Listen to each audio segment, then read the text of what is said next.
COVID-19 menular, betul? Kita semua udah tahu itu.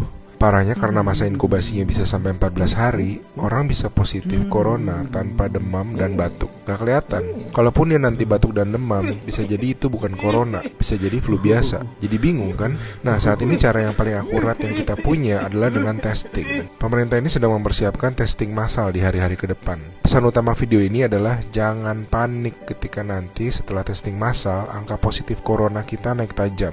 Kenapa? Ibaratnya selama ini lampu yang nyala itu cuma lampu kecil aja, sehingga kasus yang kelihatan ya sedikit. Tapi begitu lampu-lampu lain dinyalain, baru semuanya kelihatan. Jadi kalau nanti dalam sehari angkanya naik tinggi, artinya bukan dalam sehari tiba-tiba terinfeksi menyebar. Oh my god, penyebarannya cepat sekali, dalam sehari naik sekian. Lebih tepatnya, dalam sehari kelihatan banyak kasus positif yang terinfeksinya itu dari kemarin-kemarin, tapi belum kelihatan. Ngerti ya bedanya ya? Pahit emang rasanya ngeliat fakta, tapi ini penting banget. Makin kelihatan, makin mereka bisa diisolasi sehingga nggak nularin ke orang-orang yang lebih banyak lagi. Korea Selatan tuh ngelawan COVID dengan cara ini. Mereka ngetes 300.000 orang dalam 7 minggu, sehingga mereka nemuin 8.000 orang yang langsung diisolasi, sehingga tidak menginfeksi khalayak yang lebih luas lagi. Kurva mereka langsung gepeng. Alasan lain untuk tidak serta-merta panik, COVID-19 itu penyakit dengan berbagai tingkatan menurut WHO. Secara statistik, sebagian besar kasus-kasus yang akan positif nanti akan masuk ke dalam kategori sedang.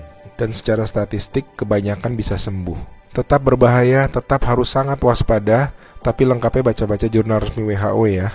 Di hari-hari ke depan kita akan lihat banyak orang positif corona, teman-teman kita, saudara-saudara kita. Tapi ingat, jangan jadi stigma. Corona itu bukan aib, dia bukan dosa, dia bukan kesalahan orang itu sendiri. Jadi kita tetap harus waspada, harus menjaga diri kita tidak terinfeksi. Kita malahan harus bantu mereka untuk jadi sembuh. Jadi akhirnya massive testing itu perlu, supaya yang sakit dan tercecer di sana-sini bisa diisolasi sehingga tidak menimbulkan lebih banyak orang yang terinfeksi.